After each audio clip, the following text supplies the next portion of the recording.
नमस्कार, आदाब, सत श्री अकाल और खुशामदीद। Very very good evening to all of you people. This is your master teacher Harsh PM, जो कि आपके सामने है लाइव। और आज बात करने आए हैं कि भाई क्या कॉलेजेस मिल सकते हैं जेडब्ल्यू के रैंक के बेसिस पे, क्योंकि आपका रिजल्ट आ चुका है जेई 2025 का और बच्चों को उनकी परसेंटाइल भी पता है, बच्चों को उनका रैंक भी पता है। तो अब बच्चा ये भी जानना चाहता है कि जब सर सब कुछ पता हो गया तो फिर अब ये भी पता चल जाए कि क्या मिल पाएगा हमको। अब देखो, मिल तो बहुत कुछ सकता है, सही बताएं तो सच में बहुत कुछ मिल सकता है, पूरी दुनिया मिल सकती है कुछ चीज़ों को छोड़कर। अब मुद्दा यह है कि मैं आज के इस सेशन में क्या क्या कवर करूंगा। तो देखो, सब कुछ मिल सकता है तो सब कुछ तो कवर नहीं कर सकते। तो आज के इस सेशन में प्राइवेट कॉलेज नहीं कवर कर रहा हूं, क्योंकि वो करना मुमकिन नहीं है। तो आज के इस कॉलेज में सारे के सारे सरकारी कर रहा हूं, ऐसा भी नहीं है, इतना भी बड़ा मतलब सेशन नहीं बना सकते। तो आज के इस सेशन में मैं कवर कर रहा हूं कि जोसा से, JOSSA, joint seat allocation authority, जोसा के जरिए आपको जो जो कॉलेजेस मिल सकते हैं, क्योंकि अधिकांश बच्चा जोसा से ही जाना चाहता है। सरकारी माध्यम है, फीस कम रहती है और पढ़ाई का अच्छा उपाय मतलब अच्छा इंतजाम रहता है। तो जोसा से जो जो कॉलेजेस आपको मिल सकते हैं और जोसा के आसपास वाले थोड़े बहुत, वो मैं आज बता दूंगा, ठीक है। प्राइम फोकस रहेगा सरकारी कॉलेज पे। क्लियर? तो चलिए शुरू करते हैं आज के इस वीडियो को। लेकिन शुरू करने के पहले चैनल सब्सक्राइब कर लो जल्दी से, और चैनल सब्सक्राइब कर ले, क्योंकि चैनल पे देखो यार, अभी तुम्हारे काम का बहुत कंटेंट आने वाला, बहुत तुमको चाहिए ना। लिख रहे हो ना नीचे 73 परसेंटाइल आया, एनजीयू टॉपर्स लिख रहा है 73 परसेंटाइल आया, क्या मिलेगा? तो भाई कुछ ना कुछ तो इसको मिलेगा। अब लेकिन एक ही सेशन में तो नहीं बताऊंगा, ऐसे बहुत सारे सेशन करने पड़ेंगे, कुछ प्राइवेट कॉलेजेस के, कुछ सरकारी कॉलेजेस के, कुछ स्टेट गवर्नमेंट के कॉलेजेस के। भैया यूपी में बहुत सारे अच्छे कॉलेजेस हैं, हारकोट बटलर टेक्निकल यूनिवर्सिटी है, ऐसे बहुत सारे कॉलेजेस हैं, महाराष्ट्र में बहुत सारे अच्छे कॉलेजेस हैं।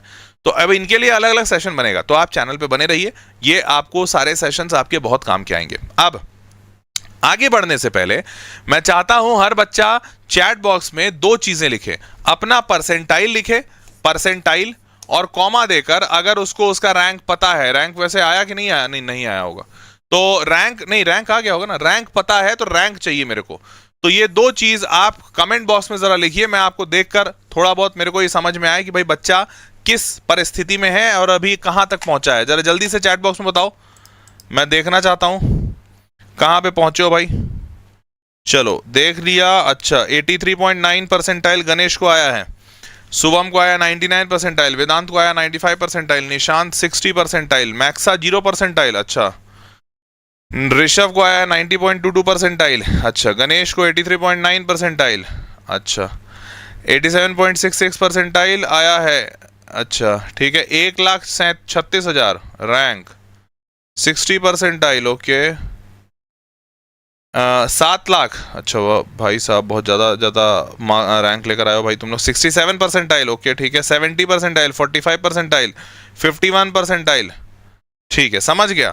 तो मोटा मोटी हर टाइप का बच्चा हमारे पास बैठा हुआ है। तो चलो हर टाइप के बच्चे का हिसाब से कुछ कुछ सोल्यूशन बताने की कोशिश करता हूँ। मेरे को जल्दी से ABCD बता दो, इससे आसान पड़ेगा थोड़ा समझने में। तुम A कैटेगरी में हो 99 परसेंटाइल से ऊपर, B में हो 98 से 99, C में हो 95 से 98, D में हो 93 से 95, E में हो 90 से 93, या F कैटेगरी में हो लेस देन 90 परसेंटाइल। देखो F कैटेगरी हो तो बिल्कुल ये मत सोचना अरे सर F कैटेगरी 90 परसेंटाइल से कम है, हम तो हमारा कुछ नहीं होगा। तुम्हारा बहुत कुछ होगा, डोंट वरी, ठीक है। ABCDEF जल्दी से चैट बॉक्स में बताओ कौन से कैटेगरी में है। अच्छा, F की भरमार बहुत ज़्यादा है, हमें समझ गया। और फिर E वाले हैं, F और E वाले दिख रहे हैं मेरे को, बाकी फिर इक्के दुक्के ABCD दिख रहे हैं। F सबसे ज़्यादा दिख रहा है, समझ गया, मैं समझ गया, मैं भी इसी कैटेगरी में था, डोंट वरी, ठीक है। चलो तो चलते हैं। इस साल JEE एग्जामिनेशन में कुल 14,75,000 बच्चे, यूनिक बच्चे अपीयर हुए थे एग्जामिनेशन में। 14,75,000। ध्यान से इन नंबरों को ध्यान में रखिएगा। अब नंबर क्यों ध्यान में रखिएगा, देखो कोविड आया तो पहले 11,47,000 पे थे प्री कोविड। कोविड आया, थोड़ा कम हुआ और कम हुआ और कम हुआ। 2022 में कोविड मैक्सिमम था, फिर खत्म हो गया कोविड। कोविड खत्म हुआ तो 9 लाख का 11 लाख हुआ, 11 लाख का 14 लाख हुआ। 14 लाख से ये सिर्फ 14,75,000 गया। मेरा भी अनुमान था कि कम से कम 16 लाख तो जाएगा। अब ये 14,15,000 से सिर्फ 14,75,000 पे गया, मतलब सिर्फ 60,000 बच्चा बढ़ा। अब इसका क्या कारण लग रहा है तुमको, क्या कारण लग रहा है, क्यों सिर्फ 60,000? जैसे यहाँ पे 3 लाख से ज्यादा बच्चा बढ़ा, 3 लाख, यहाँ पे 2 लाख से ज्यादा बच्चा बढ़ा, क्या लग रहा है? अब क्या कारण है कि सिर्फ 60,000 बच्चा बढ़ा है? तो देखो, दो कारण लग रहा है मेरे को। पहला कारण हो सकता है कि या तो मार्केट सैचुरेट हो गया, मतलब अब इससे ज्यादा इंजीनियरिंग के बच्चे हैं ही नहीं भाई, मार्केट में पूरे बच्चे ही इतने हैं कि 11वीं 12वीं में इंजीनियरिंग का बस इतना ही बच्चा सोच रहा है। या फिर दूसरा कारण हो सकता है कि बच्चा अब इंजीनियरिंग की तरफ जाना नहीं चाहता है, आईआईटी एनटीए के जो रवैया है उस रवैया को देख के बच्चा नेगेटिव है, माता पिता नेगेटिव है, और hence they are not moving towards engineering, या फिर they are not moving towards जेडबलई। इंजीनियरिंग की तरफ शायद हो सकता है रुक कर रहे हो, पर जेडबलई के थ्रू नहीं जाना चाह रहे हो। अब पहला वाला मेरे को चांस कम लग रहा है कि बच्चा ही खत्म हो गया है, सैचुरेट हो गया है। ये इसलिए कम लग रहा है क्योंकि आपने देखा होगा पिछले साल मतलब 2024 में 25 लाख बच्चा नीट में बैठा था, उसके पहले 20 लाख बच्चा बैठा था, उसके पहले 18 या 16 लाख बच्चा था, मेरे को एग्जैक्ट याद नहीं है। तो नीट में बड़ा तेजी से बढ़ रहा है, और हर साल 12वीं में एनरोल होने वाला बच्चा भी बढ़ रहा है। तो एक बात बताओ, जब इतने तादाद में बच्चे सब जगह बढ़ रहे हैं तो खाली जेडबलई में काहे नहीं बढ़ रहे हैं? तो मेरे को नहीं लगता कि बच्चा सैचुरेट हो गया, मतलब अब बच्चा है ही नहीं 11th 12th पीसीएम वाला, ऐसा नहीं लगता मुझे रादर दूसरा वाला लगता है कि हो सकता है शायद बच्चे कहीं ना कहीं अपना ट्रस्ट खो रहे हैं सिस्टम में। जैसे एक बच्चा लिख भी रहा है, तन्मय, ट्रस्ट इश्यूज सर, और ये मेरे को मेजर कारण लग रहा है, क्योंकि जाहिर सी बात है जब कोई ऐसा टेस्टिंग एजेंसी है जो इतना बड़ा है और वो बार बार ऐसी गड़बड़ियां करेगा, माता पिताओं को भरोसा कम होगा, बच्चों को भरोसा कम होगा, तो कोई भी अपना जीवन अपना समय, बहुमूल्य समय नहीं लगाना चाहेगा। तो शायद, मुझे पता नहीं है, बट मुझे ऐसा लग रहा है शायद बच्चा एनटीए से, जेडबलई से, इन सारी चीजों से, रवैया से, व्यवस्था से थोड़ा फेडअप सा है, और इसीलिए कम बच्चा अब इधर रुख कर रहा है, which is a very concerning issue. अगर लोग समझदार हैं तो समय रहते कुछ सही करेंगे ताकि ऐसे इश्यूज ना हो और बच्चे वापस आए। मतलब कहते हैं ना, जैसे तुमने सुना होगा, वो न्यूज़ सुना है कि नहीं तुमने, कि इस साल कोटा में 60% मतलब 50% बच्चे कम आए, 40 to 50% बच्चे, और इस बार इस साल कोटा की पूरी गलियां सूनी हो गई, कहीं कोई बच्चा नहीं दिख रहा है, वीरान पड़े हुए हैं सारे हॉस्टल, वीरान पड़े हुए हैं सारे कोचिंग। ऐसा क्यों? क्योंकि सालों तक वहाँ के कोचिंग इंडस्ट्रीज, बाकी के लोगों, बिजनेस ओनर्स ने ये जिम्मेदारी नहीं समझी कि जब बच्चा हमारे यहाँ आया है तो अगर हम उसे खाना दे रहे हैं तो अच्छी क्वालिटी का खाना दें, हम उसे पढ़ाई दे रहे हैं तो अच्छी क्वालिटी का पढ़ाई दें, टीचर दे रहे हैं तो अच्छी क्वालिटी का टीचर दें, क्योंकि पैसा तो आप सबसे बराबर ले रहे हो ना। जिसको अच्छा दे रहे हो उसको उससे कम ले, उससे ज़्यादा ले रहे हो, जिसको खराब दे रहे हो उससे कम ले रहे हो, ऐसा नहीं होता है। लेकिन लोग नहीं समझे, और लोग जब नहीं समझे तो बच्चों ने, और कहते हैं ना हालात ने, प्रकृति ने उसका जवाब दिया। बच्चे भाग गए कोटा से। कोटा में आज सुनसान पड़ा हुआ है, सारी गलियां सुनी हुई हो रखी हैं, कोई बच्चा नहीं दिखता है कोटा में। भारी नेगेटिविटी है, सारे बिजनेस ओनर्स के बिजनेस खराब हो गए, सबके बिजनेस धप करके नीचे आ गए। सारी जो बड़ी बड़ी कोचिंग है वो कोटा से बाहर निकल रही हैं ताकि उनका बिजनेस जिंदा रहे। ऐसा क्यों हुआ?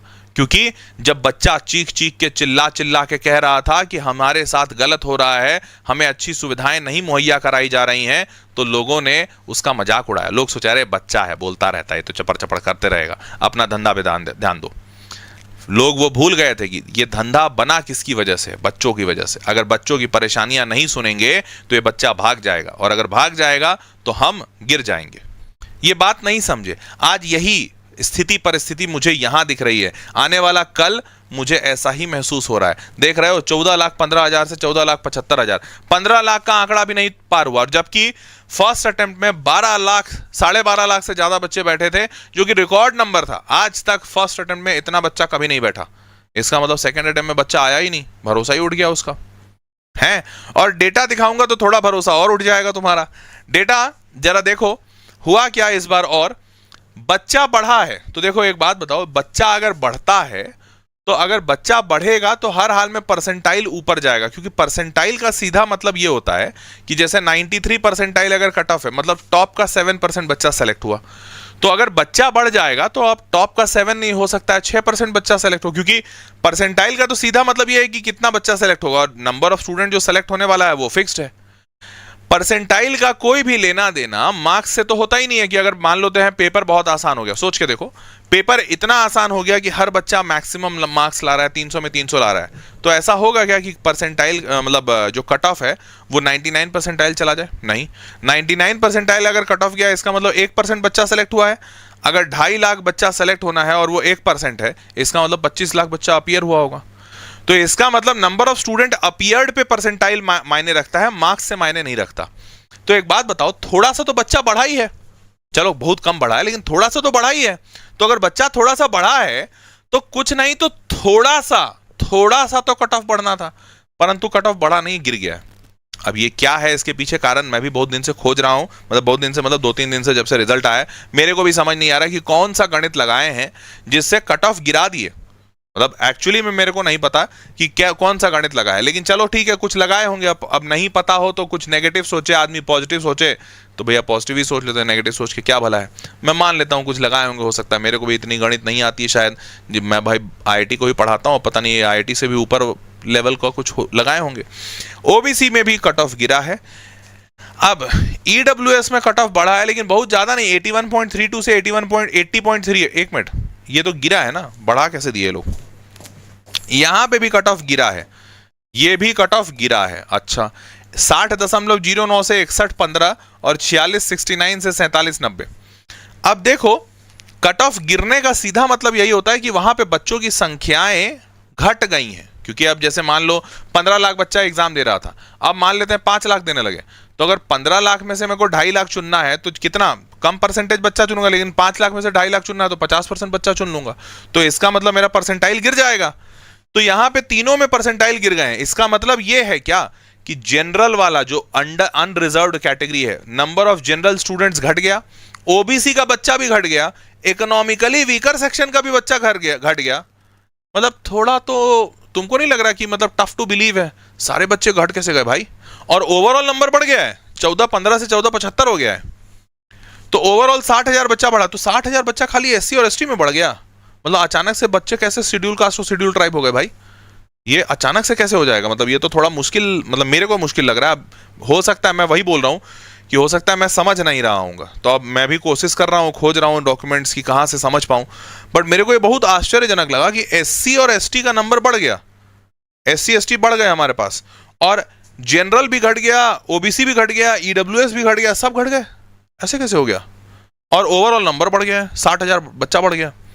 तो ये थोड़ा सा मेरे को गड़बड़ लगा, लेकिन ठीक है आगे बढ़ते हैं। अब और अगला डेटा देखो जरा।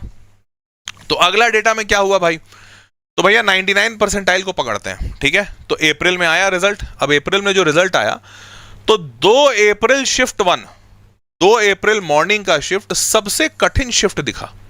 172 नंबर, ये 174 है, ये 176 है, 77 है, सारे ज्यादा हैं, सबसे कम नंबर 172। लेकिन तुम भी शायद पेपर जब दे रहे थे तो तुम भी एनालिसिस तो देख रहे होगे, अपने दोस्तों से बात कर रहे होगे, तुमको कुछ याद आ रहा है दूर दूर तक। मतलब मैंने तो वीडियो बनाया है, वीडियो में उसका एविडेंस भी है, मेरे को तो दूर दूर तक नहीं याद आ रहा है कि 2 April shift 1 was the toughest shift, ऐसा बच्चा नहीं कहा था। तुमको कुछ याद है? मेरे को तो नहीं याद है, क्योंकि मेरे को जहां तक याद है कि 2 April shift 1 was not the toughest one, in fact बहुत इजी शिफ्ट था, इजी टू मॉडरेट लेवल का शिफ्ट था। और इसमें सवाल ऐसे अनजाने टाइप के सवाल नहीं आए थे कि बच्चा इतना ज्यादा परेशान या डर जाए। 172 नंबर आया है, टफेस्ट शिफ्ट।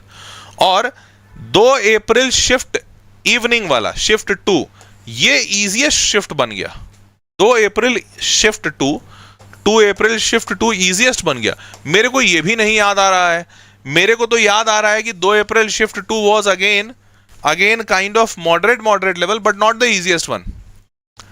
अब पता नहीं एनटीए ने ये दिया है तो चलो डेटा दिया होगा, सही दिया है जो भी दिया है। अब देखो मेरे पास कोई लॉजिकल रीजन नहीं है टू क्वेश्चन दिस, तो इसीलिए मैं क्वेश्चन नहीं कर रहा हूं। थोड़ा बस मेरे को डाउट हो रहा है, बट कहते हैं ना कि डाउट हो रहा है, बस ऐसे फीलिंग आ रही है। मेरे पास डेटा नहीं है, पीछे का लॉजिकल बैकिंग नहीं है, तो मैं सवाल भी कैसे उठा दूं? तो भैया सवाल तो नहीं उठा सकते, मानते हैं कि एनटीए सही होगा, but this is the data. 2 April shift 1 being the toughest shift and 2 April shift 2 being the easiest shift. बाकी सारे शिफ्टों के जो नंबर है वो अलग अलग परसेंटाइल पे रहे हैं, ठीक है ना। मूविंग फॉरवर्ड, अब देखो जेडब्ल्यू मेन 2024 का सेशन 1 में भी यही बातें उठी थी, बहुत ज्यादा बवाल हुआ था। सारे बच्चे बोले थे कि अनइवन कैंडिडेट डिस्ट्रीब्यूशन एलिगेशंस लग रहे हैं एनटीए पे, और अनइवन कैंडिडेट डिस्ट्रीब्यूशन किया है एनटीए ने। ये बहुत तेजी से अफवाहें उठी और इतना र्यूमर हुआ, इतना ज्यादा बवाल मचा कि एनटीए को सामने आकर नंबर ऑफ स्टूडेंट्स का पूरा बाइफर्केशन देना पड़ा। तो भैया इस बार एनटीए पे वापस से, जैसे अभी जो मतलब ये, तो उसके बाद एनटीए आया और बोला कि no uneven distribution of candidates है, शिफ्ट वगैरह जेई मेंस में सब सही किया है हमने, और उसके बाद एनटीए ने डेटा भी रिलीज किया था। तो इस बार एनटीए ने क्या किया, एनटीए ने पहले ही डेटा रिलीज कर दिया, बोला कि बेटा इस बार तो बोलना ही नहीं हमको कि हमने कुछ गड़बड़ किया, हमने कुछ नहीं किया है।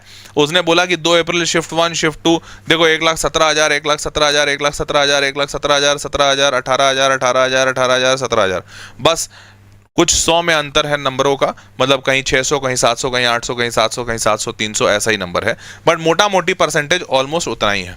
और हर मतलब रजिस्टर्ड कैंडिडेट में हर शिफ्ट में जितना बच्चा बैठा है ऑलमोस्ट अटेंडेंस भी काइंड ऑफ बराबर परसेंटेज रहा है मोटा मोटी। जैसे 92% बच्चा एग्जाम देने आया, 1,17,000 रजिस्टर किया था, 1,08,000 एग्जाम देने आया, 92% अटेंडेंस परसेंटेज था। यहाँ भी 92 92 92 93 93 94 93 94 94। तो इसमें भी कोई डाउट नहीं है कि कहीं कुछ गड़बड़ हुआ है। डेटा उन्होंने सामने रख दिया है तो मतलब मोटा मोटी सेम है। अब कुछ गड़बड़ तो लग रहा है लेकिन पता नहीं है कि क्या है, या ये भी हो सकता है कि यार थोड़ा बस फीलिंग आ रहा हो।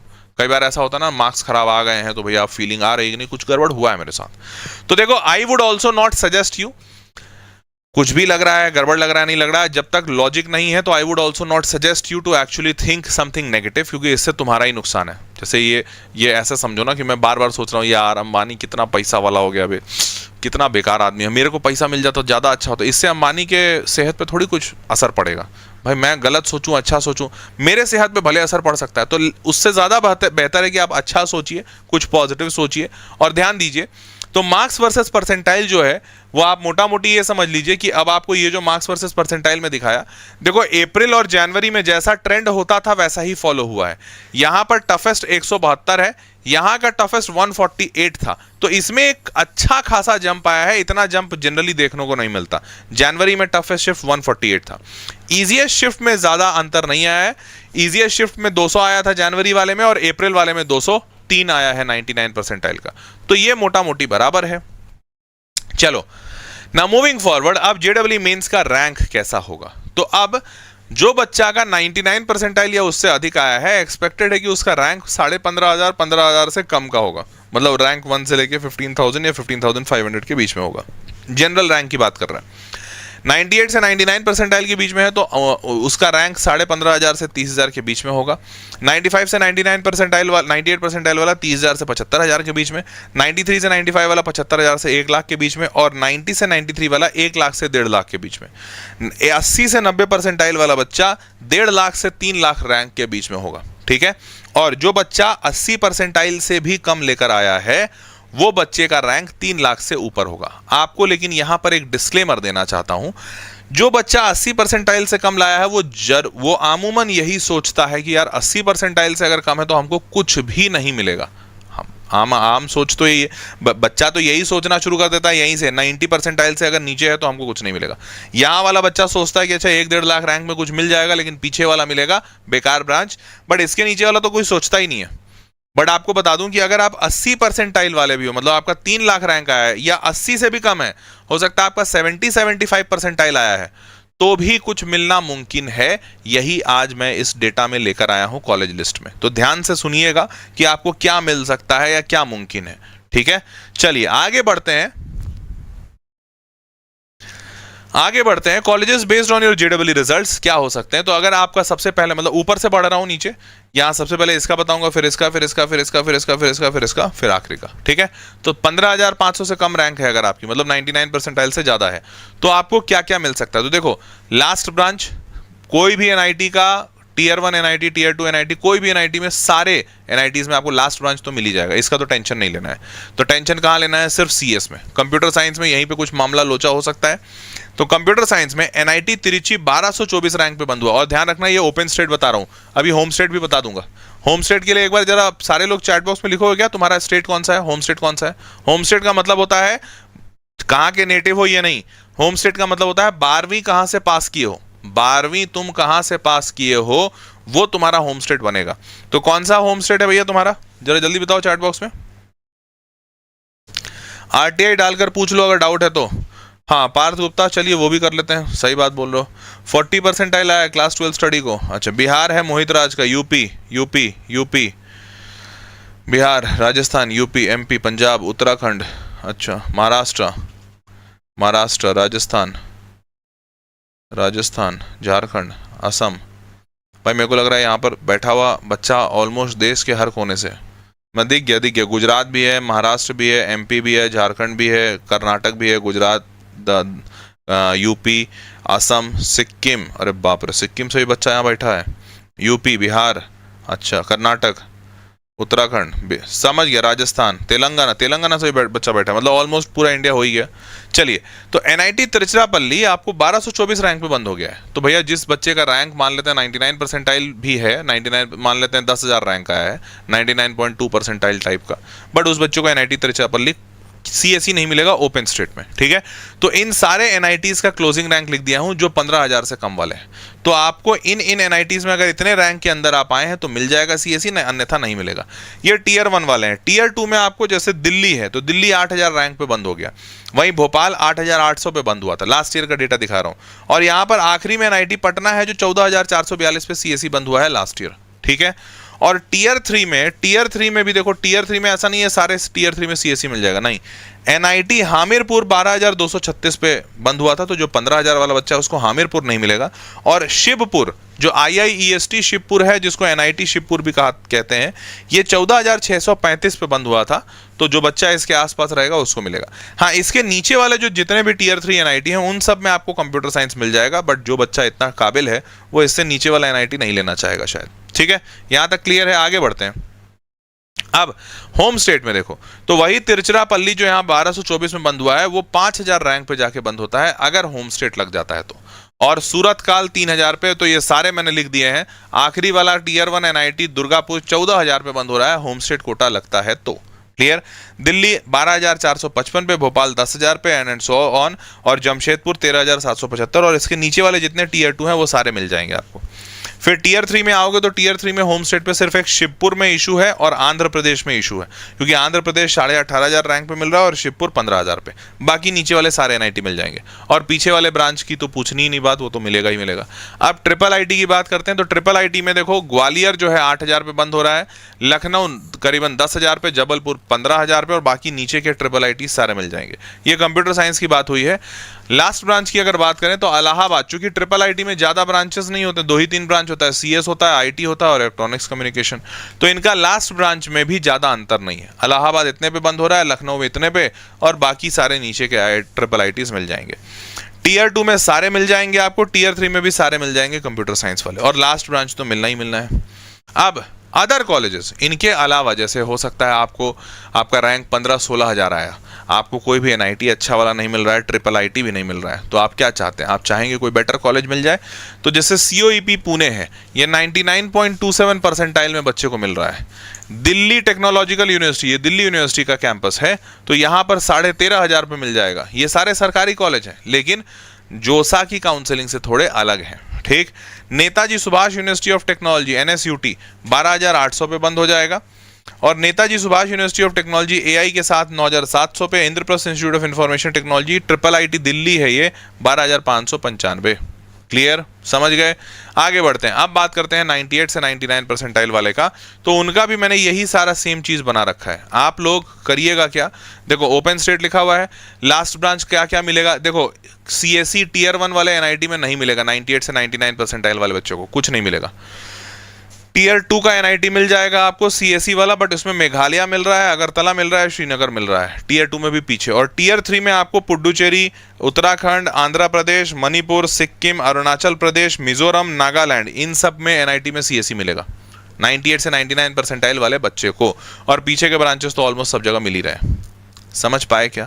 तो ये डेटा मैंने ओपन स्टेट, फिर ऐसे ही होम स्टेट के लिए बनाया है, फिर वैसे ही ट्रिपल आईटी के लिए बनाया है, और अदर कॉलेजेस में आपको 2 ही कॉलेज मिल रहा है। Pune institute of computer technology जो काफ़ी अच्छा कॉलेज है, और Sardar Patel institute of technology Mumbai का है, ये भी अच्छा कॉलेज है, ठीक है। अब ये दोनों कॉलेजेस हालांकि MHTCT से मिलते हैं, मतलब MHTCT की काउंसलिंग भर दो और JEE का रैंक लगा दो, उससे मिल जाएगा। अब आप क्या करिएगा, इस वीडियो के डिस्क्रिप्शन बॉक्स में जाके पूरा PDF डाउनलोड कर लीजिएगा, तो उससे आपको ये पूरा का पूरा कॉलेज का मतलब रैंक का जो लिस्ट है वो पूरा आपको मिल जाएगा, और वो आपके बहुत काम का होगा। आगे बढ़ते हैं, 95 से 98 परसेंटाइल वाले में CSE टीयर 1 टीयर 2 में नहीं मिलेगा। टीयर 3 में भी सिर्फ 2 कॉलेजेस में मिल रहा है। लास्ट ब्रांचेस भी कहाँ कहाँ मिलेंगे मैंने लिख दिया है। 95 से 98 में देख रहे हो कितना बदलाव आ गया, CSE तुरंत गायब हो गया सब जगह से। क्लियर। और होम स्टेट में आओगे तो टीयर 2 में मिल जाएगा, टीयर 2 टीयर 3 में, टीयर 1 में तो अभी भी नील है, नील बटे सन्नाटा। लास्ट ब्रांच कहाँ कहाँ मिलेगा बता दिया है। अब ट्रिपल आईटीज का भी वैसे ही टीयर 1 ट्रिपल आईटी नहीं मिलेगा इतने रैंक में, टीयर 2 टीयर 3 मिल सकता है, लास्ट ब्रांच भी बता दिया। अदर कॉलेजेस में कौन कौन सा है, Pimpri Chinchwad college of engineering Pune, Cummins college of engineering for women in Pune, Indira Gandhi Delhi technological university for women IGDTOW Delhi का है, faculty of technology university of Delhi Delhi university का है। ये सारे आपको 95 से 98 में मिल जाएंगे। क्लियर, आगे बढ़ते हैं। कुछ और भी कॉलेजेस हैं, ये सारे भी आपको मिल जाएंगे 95 से 98 पे। अब 93 से 95 पे क्या मिलेगा, तो ये सारा लिख दिया यहाँ पर। ये NI टीयर 1 का तो लास्ट ब्रांच भी नहीं मिल रहा है 93 से 95 में, मतलब बच्चा जैसे ही 93 से 95 जबकि क्वालिफाइड बच्चा होता है, बट टीयर 1 नहीं मिलेगा। टीयर 2 में क्या क्या मिलेगा, टीयर 3 में क्या क्या मिलेगा लिख दिया हूँ। अदर कॉलेजेस, ट्रिपल आईटी तो मिलेगा ही नहीं। Other colleges Vishwakarma institute of technology Pune मिलेगा और जबलपुर इंजीनियरिंग कॉलेज मिल जाएगा आपको, ये दोनों सरकारी हैं। ठीक है, आगे बढ़ते हैं। देखो ये सारे कॉलेजेस भी मिल जाएंगे, बट मेटलर्जी आ गया, COEP मिल रहा है बट यहाँ पे मेटलर्जी आ गया। ठीक है, तो ये सब चीज़ देख लेना। ICT आपको मिल जाएगा और Netaji Subhash university of technology मिलेगा, बट जियो इन्फॉर्मेटिक्स मिलेगा। फिर अब बात करते हैं 90 से 93 परसेंटाइल वाला। 90 से 93 परसेंटाइल वाले को टीयर 1 तो कुछ नहीं मिलेगा, टीयर 2 में CSE नहीं मिलेगा, टीयर 2 में लास्ट ब्रांचेस क्या मिलेंगे वो दिख गया। और NIT मणिपुर और सिक्किम और मिजोरम में क्लोजिंग रैंक 1.5 लाख से ऊपर था, तो इसीलिए इन बच्चों को जो 90 से 93 परसेंटाइल, मतलब जिन बच्चों का सिलेक्शन नहीं हुआ है, एडवांस मेंस क्वालिफाई नहीं किए हैं, जो बच्चे मेंस नहीं क्वालिफाई किए हैं वो NIT मणिपुर, सिक्किम, मिजोरम इन तीनों जगह पे कंप्यूटर साइंस ट्राई मार सकते हैं। 1.5 लाख से ज़्यादा का क्लोजिंग रैंक था। ये होम स्टेट में है, लेकिन ओपन स्टेट में, अच्छा ओपन स्टेट, अच्छा यहाँ पे ओपन स्टेट में है ही नहीं, सॉरी, डेटा में ओपन स्टेट में नहीं आया था ये, ओपन स्टेट में ये मिल ही नहीं रहा, CSE बहुत पहले बंद हो गया है। लास्ट ब्रांचेस तो आपको मिल जाएंगे। आगे बढ़ते हैं। अदर कॉलेजेस में बात करें तो university institute of technology RGPB Bhopal, ये कॉलेज भोपाल का ही, अच्छा हाँ भोपाल का है, लेकिन थोड़ा मतलब ठीक है, ठीक ठाक कॉलेज है। फिर Rewa college of engineering Mumbai, Netaji Subhash engineering college of Kolkata, ये सारे कॉलेज में आपको मिल जाएगा और ये CSE का है। ठीक है ना, मूविंग फॉरवर्ड लास्ट ब्रांच का भी डेटा यहाँ पे दिखा दिया, तो लास्ट ब्रांच तो आपको आराम से मिल जाएगा DY Patil college of engineering Pune और बाकी सारे में। ठीक है, अब बात करते हैं लेस देन 90 परसेंटाइल, यहाँ पे मेजोरिटी बच्चा बैठा है। चलिए हम अब आपसे बात करते हैं, क्योंकि आप काफ़ी परेशान हैं, तो ध्यान दीजिए। आपको जोसा काउंसलिंग में आप बैठ सकते हैं, बिल्कुल बैठ सकते हैं, लेस देन 90 परसेंटाइल वाला भी बैठ सकता है, जबकि 93 परसेंटाइल कट ऑफ है, बट कट ऑफ से जोसा काउंसलिंग को कोई लेना देना नहीं है। CSE आपको नहीं मिलेगा टीयर 1 में, CSE आपको टीयर 2 में भी नहीं मिलेगा, CSE टीयर 3 में मिल सकता है बट होम स्टेट में मिलेगा। होम स्टेट मतलब अगर आपने अपना 12वीं मणिपुर से दिया है या सिक्किम से दिया है या मिजोरम से दिया है। NIT मणिपुर का 2,14,958 क्लोजिंग रैंक था CSE का, होम स्टेट पे, ओपन स्टेट में नहीं था ये। सिक्किम में 1,43,919 और यहाँ पर है मिजोरम, देख लो 7,12,487, कितना 7 लाख, मतलब रफली ये बच्चा कुछ 50 परसेंटाइल के आसपास रहा होगा शायद, 50 परसेंटाइल, 50-60 परसेंटाइल, 50 से 60 परसेंटाइल ये बच्चा लाया होगा होम स्टेट कोटा में, ओपन अनरिजर्व्ड कैटेगरी में। 7,12,000 NIT मिजोरम में कंप्यूटर साइंस मिल गया इसको। देख पा रहे हो बॉस, होम स्टेट का पावर। और लास्ट ब्रांचेस आपको टीयर 2 टीयर 3 में मिल जाएगा। क्लियर, अब बात करते हैं अदर कॉलेजेस आपको क्या क्या मिल सकते हैं, तो यहाँ पे ध्यान से देख लेना और देखो किस किस रैंक पे मिल रहा है, रैंक यहाँ पे लिखा हुआ है। तो आपको मिल जाएगा, ये CSE है, सारे जगह CSE का ही बता रहा हूँ। Bharati Vidyapeeth college of engineering 1.5 lakh rank के आसपास में मिल रहा है। Rajiv Gandhi institute of technology Mumbai 1,60,000 पे। Trinity college of engineering and research Pune 3,85,000, मतलब क्लोज टू 4 लाख रैंक पे आपको ये मिल जाएगा, 4 लाख रैंक पे मिल जाएगा। MIT academy of engineering Pune, ये 1.5 लाख रैंक पे मिलेगा। Jaywant Rao Sawant college of engineering Pune 1,80,000। The Maharaja Sayaji Rao university of Baroda FTE, ये 9 लाख रैंक पर मिल रहा है बच्चों को। अब देखो भैया, ये कॉलेजेस के बारे में मेरे को भी बहुत ज़्यादा नहीं पता है, रिसर्च किया हो तो नाम आया है। आप अपने से जरूर तब्दीश कर लीजिएगा कॉलेज में जाने से पहले, कृपया करके मेरे इंफॉर्मेशन पे आंख बंद करके मत चले जाइएगा, अपना तहकीकात जरूर कीजिएगा। अब जैसे महाराजा सयाजी राव यूनिवर्सिटी ऑफ बड़ौदा, मैं इस यूनिवर्सिटी को जानता हूँ क्योंकि मेरा एक कज़न ब्रदर यहाँ पढ़ता है, बट वो यहाँ पर आर्कियोलॉजी पढ़ने के लिए गया था। मुझे नहीं पता CSE कैसा पढ़ाते हैं, क्योंकि दिखने से तो दिख रहा है कि भैया 9 लाख रैंक वाला बच्चा भी यहाँ गया है। 9 लाख बहुत होता है भाई, 9 लाख रैंक वाला बच्चा यहाँ गया है, मतलब अब वो तुमको देखना पड़ेगा। अब the Sandeep institute of engineering and management Nashik, 4,32,000 rank वाला बच्चा यहाँ गया है। 4,74,000 पे कौन बैठा है? HMR institute of technology and management. फिर doctor Akhilesh Das Gupta institute of professional studies 2.5 lakh पे है, और 1.5 लाख पे है Madhav institute of technology and science Gwalior. तो ये इन कॉलेजेस को थोड़ा अपने से तब्दीस से चेक जरूर कीजिएगा ना। मूविंग फॉरवर्ड लास्ट ब्रांच, तो लास्ट ब्रांच तो आपको बहुत सारे कॉलेजेस में मिल जाएगा आराम से। इवन ये 12,66,000 पे कॉलेज है, कौन सा? University institute of technology RGPV Bhopal, petrochemical engineering, ठीक है। तो भोपाल का कॉलेज है, मैं भी भोपाल में ही हूँ। कॉलेज ठीक ठाक है, मतलब बहुत अच्छा भी नहीं बोलूँगा, ठीक है, समझ गए। बढ़ते हैं आगे। अब didn't qualified for JEE, didn't get the dream branch, dreaming of IIT, अभी भी ऐसा है। तो देखो एक काम कर सकते हो, और इसके आगे सुन लेना ध्यान से। एक काम ये कर सकते हो ड्रॉप लेने का, लेकिन सारे बच्चे ड्रॉप नहीं लें, ये मेरा पर्सनल सजेशन होगा। अब सारे बच्चे नहीं लें तो कौन ले, कौन नहीं ले, यहां पर प्लीज ध्यान से सुनिएगा। देखो हर बच्चे के लिए ड्रॉप फायदेमंद नहीं होता है, वापस से बता रहा हूं, हर बच्चे के लिए ड्रॉप फायदेमंद नहीं होता है, और ऐसा भी नहीं है कि हर बच्चे के लिए ड्रॉप बेकार ही होता है। तो भाई तुम कौन से वाले बच्चे हो, तुमको ड्रॉप लेना चाहिए कि नहीं लेना चाहिए, उसके लिए 2-3 पैरामीटर्स है, तुम खुद से जज कर लोगे। देखो सबसे पहला पैरामीटर क्या होता है ड्रॉप लेना है कि नहीं, आप खुद से थोड़ा बैठिए और पूछिए एक सवाल, क्या मेरे को अभी और पढ़ने की इच्छा है? जैसे बहुत सारे ऐसे बच्चे होते हैं जो पिछले 2 साल से 3 साल से लगे हुए हैं, वो बहुत टाइम से लगे हुए हैं और पढ़ रहे हैं। उन्होंने अपनी सारी इच्छाओं की तिलांजलि दे दी है। ना मूवी देखने जाते हैं, ना दोस्त बनाते हैं, ना पार्टी में जाते हैं, ना अपने दोस्तों के साथ मस्ती करते हैं। उनके उम्र वाले, उनके साथ वाले दोस्त बहुत आगे निकल चुके हैं। ऐसे जो बच्चे हैं वो जितना अपने आप को दबा दबा के तैयारी कर रहे हैं, तो एक सर्टेन टाइम के बाद होता क्या है, उनके अंदर से अब बस गिव अप मारने का आ जाता है प्रवृत्ति कि यार बस अब बस करो, अब नहीं हो पाएगा, अब मेरे को बख्शो। तो अगर ऐसी प्रवृत्ति आ रही है, अंदर से ऐसा फील हो रहा है कि सर अब बस बहुत हो गया, तो आप चाहे जो इंसान, भगवान स्वयं उतर कर बोल देना कि ड्रॉप ले लो, तुम मत लेना। क्यों? क्योंकि यार तुम अंदर से नहीं फील कर रहे हो पढ़ने के लिए। हाँ ये हो सकता है कि अभी थके हुए हो तो तुम भले 15 दिन का ब्रेक ले लो, 1 महीने का छुट्टी ले लो, घूम घाम के कहीं से आओ, परंतु उसके बाद भी अगर यही फीलिंग आ रहा है तो आप ड्रॉप बिल्कुल मत लीजिएगा। आपके लिए ड्रॉप हर हाल में नुकसानदायक होगा। क्लियर है?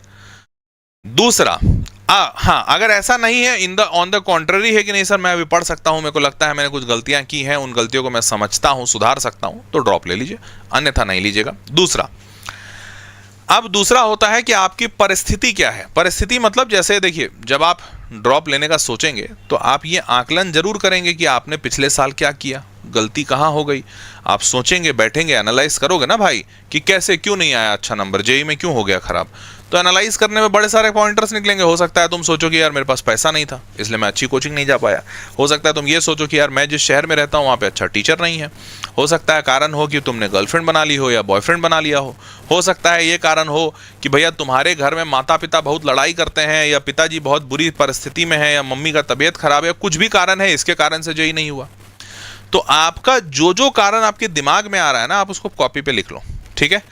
कॉपी पे लिखने के बाद जो 2, 4, 5, 10 कारण बने, अब उन कारणों पे सोचना ये कि क्या इस साल तुम उन कारणों को सही कर पाओगे। जैसे एग्जाम्पल के तौर पे अगर आपने ये कारण लिखा कि यार मैं घर पे इसलिए नहीं पढ़ पाता क्योंकि मम्मी पापा बहुत लड़ाई करते हैं और मेरे पापा अल्कोहलिक है, से फॉर एग्जाम्पल कि मेरे पापा बहुत दारू पीते हैं और उसकी वजह से घर की आर्थिक स्थिति खराब है और इतने अल्कोहलिक हैं, मम्मी पापा में इतना लड़ाई होता है कि मैं इमोशनली बहुत स्ट्रेस्ड हूँ। तो अब अगर तुम इस साल ड्रॉप लेते हो तो ऐसा थोड़ी कि तुम्हारे ड्रॉप लेने से तुम्हारे बाबूजी दारू पीना बंद कर देंगे, ऐसा नहीं होगा। या तुम्हारे ड्रॉप लेने की वजह से घर की परिस्थिति सुधर जाएगी, ऐसा भी नहीं होगा। तो फिर बदल पाओगे क्या इस चीज को? नहीं बदल पाओगे। तो जब बदल नहीं पाओगे तो फिर ड्रॉप लेकर क्या करोगे? क्योंकि ड्रॉप लोगे वापस से वही सब परिस्थिति तुमको देखनी पड़ेगी। तो आप ये जरूर सोचिएगा कि आप जिन कारणों की वजह से पिछले साल या इस साल अच्छा नहीं कर पाए, क्या वो कारण आप बदल पाएंगे? देखो अगर कारण ये है कि यार मैं खुद से कॉन्सेंट्रेट नहीं किया, मैंने ध्यान नहीं दिया, मैं गर्लफ्रेंड बॉयफ्रेंड में पड़ गया, तो ये सारी चीजें सुधारी जा सकती हैं, तब आप ड्रॉप ले लीजिए। परंतु अगर कोई ऐसा कारण है जो आपके वश में नहीं है तो आपको सतर्क रहना पड़ेगा, ठीक है, और तभी ड्रॉप का फैसला लीजिएगा। क्लियर? यहां तक समझ गए? डबल ड्रॉप एक बच्चा पूछ रहा है, मैं डबल ड्रॉप के कभी भी फेवर में नहीं रहता हूं। हो सके तो बेटा कहीं किसी प्राइवेट में एडमिशन ले लो, डबल ड्रॉप मत लो। ठीक है। अब जो बच्चा ड्रॉप लेना चाहता है, इतनी बातें मेरी सुन ली है, उसके बाद भी तुमने अपने आप को एनालाइज किया और तुमको लग रहा है हाँ सर नहीं, इनमें से कुछ भी पॉइंट नहीं है, मैं ड्रॉप लेना चाहता हूं, मेरे को लगता है मैं पढ़ लूंगा, पढ़ लूंगी और मैं अच्छा कर लूंगा या कर लूंगी, तो ड्रॉप लेना चाहते हो, बहुत अच्छी बात है, आप ड्रॉप लीजिए। मैं भी ड्रॉपर स्टूडेंट रहा हूं, आपकी जानकारी के लिए बता दूं। और इनफैक्ट आज जो भी पढ़ाता हूं, जो भी सीखा हूं, वो अपने ड्रॉप ईयर में ही सीखा हूं, क्योंकि ड्रॉप ईयर में मैंने खुद को बहुत घिसा है। और अधिकांश बच्चों को मैं देखता हूं जो ड्रॉप ईयर में होता है वो अपने आप को बहुत रगड़ता है, क्योंकि ड्रॉप ईयर में उस इंसान के पास और कुछ होता नहीं है करने के लिए, तो अब बहुत मेहनत खुद पे करता है आदमी। तो ड्रॉप लेना अच्छा भी होता है, क्योंकि मैं खुद भी ड्रॉप का स्टूडेंट रहा हूं। तो आप लोग ड्रॉप ईयर वेदांतु के साथ ले सकते हैं, इनफैक्ट मेरे साथ ले सकते हैं। मेरे साथ मतलब ड्रॉप में वेदांतु का मंथन बैच है, जिसमें मैं टीचर हूं, मैं पढ़ाऊंगा, विनय सर पढ़ाएंगे, अब्दुल सर पढ़ाएंगे, शिल्पी मैम पढ़ाएंगी, आपके पाहुल सर पढ़ाएंगे, फिर अमित सर पढ़ाएंगे। तो सारे सब्जेक्ट के, मैथ्स के 2 टीचर हैं, फिजिक्स के 2 टीचर हैं, केमिस्ट्री के 2 टीचर हैं, सबके 2-2 टीचर्स हैं। और ये मंथन बैच ड्रॉपर्स का बैच है। तो मैं ये ड्रॉपर बैच में हूं और ड्रॉपर वाले बच्चों को पढ़ा रहा हूं। इस ड्रॉपर बैच में आपको सारे के सारे लाइव सेशंस मिलेंगे, पार्ट टेस्ट और फुल लेंथ टेस्ट का मॉक टेस्ट सीरीज मिलेगा, और इन क्लास डाउट सॉल्विंग वगैरह भी मिलेगी आपको, तो वो सब कुछ है। कंटेंट मिलेगा, पीडीएफ फॉर्मेट में होगा, और अगर आप खरीदना चाहते हैं तो अलग से किताबें खरीद सकते हैं, ठीक है। इस बैच का जो प्राइस है वो 4,000 रुपए का है, 3,999 रुपए का बैच है, पूरे 1 साल का, पूरा 1 ईयर का, जब तक आपका जेडब्ल्यू कंप्लीट नहीं होता है, ठीक है। इंग्लिश बैच है, मतलब हिंदी की बोलचाल की भाषा, इंग्लिश मीडियम की पढ़ाई होगी, और 12वीं और ड्रॉपर वाले बच्चों के लिए होगा, ठीक है। जो बच्चा इसमें एनरोल करना चाहता है, इसी वीडियो के डिस्क्रिप्शन बॉक्स में लिंक दिया हुआ है, उस लिंक से आप इस बैच में एनरोल कर सकते हैं। क्लियर है भाई, सबको सॉर्टेड है। चलिए, तो देवियों और सज्जनों, अगर सब कुछ सॉर्टेड है और सब कुछ समझ गए तो बहुत अच्छी बात। आज का ये सेशन यहीं तक था। मैंने कोशिश की आपको जानकारी से आपकी मदद करने की। अगर कोई जानकारी छूट गई होगी या गलत हो गई होगी तो भूल चूक माफ़। और अगर किसी और चीज़ की जानकारी चाहिए तो वो भी नीचे कमेंट बॉक्स में लिखकर पूछ लीजिएगा, खुशी होगी आपको बताने में। मुलाकात करते हैं अगले इस वीडियो में, तब तक के लिए ख्याल रखिए, bye bye, take care, good night.